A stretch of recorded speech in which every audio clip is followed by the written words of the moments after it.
Alright, today is another day of Percy Jackson Breakdown, so let's do it with episode 7. Now, the big change when it comes to going to the underworld is that they have Procruste's store be the entrance rather than the recording studios in the book.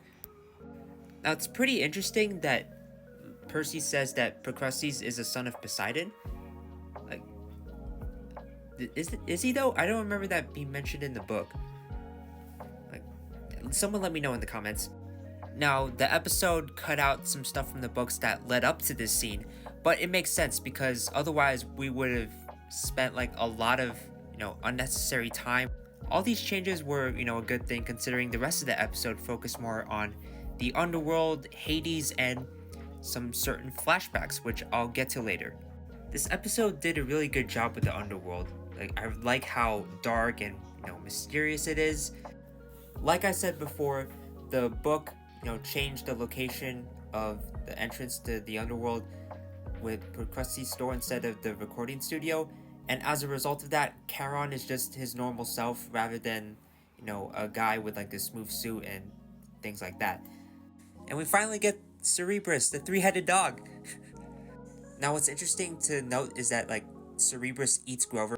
Not to worry though, he is still alive. But he does say that he lost, the pearl.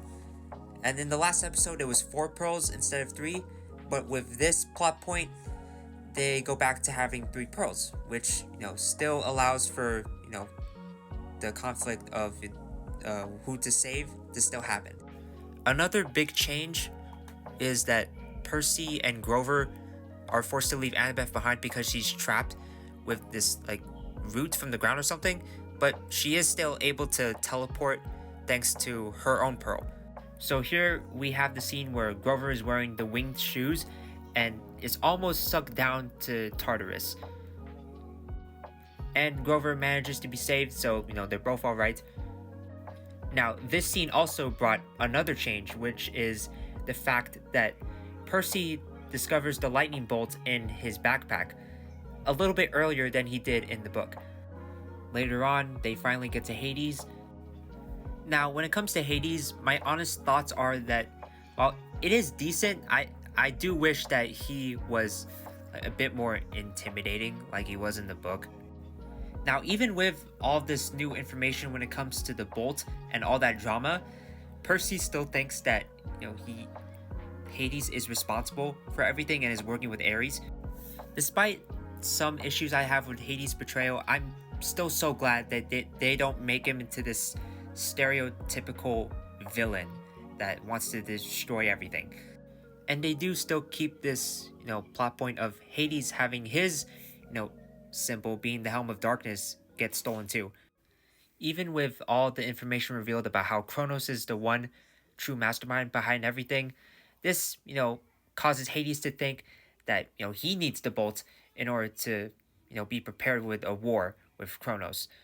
Now, Percy tells Hades that he's going to get his helm, and then, once he does that, Hades has to give Percy his mother back. Speaking of his mother, I love the flashbacks that are with her and a young Percy.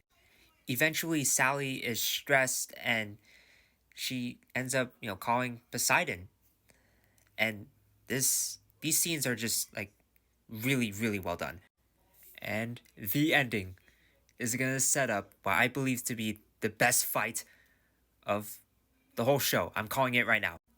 This episode will get a 9 out of 10. I really enjoyed it.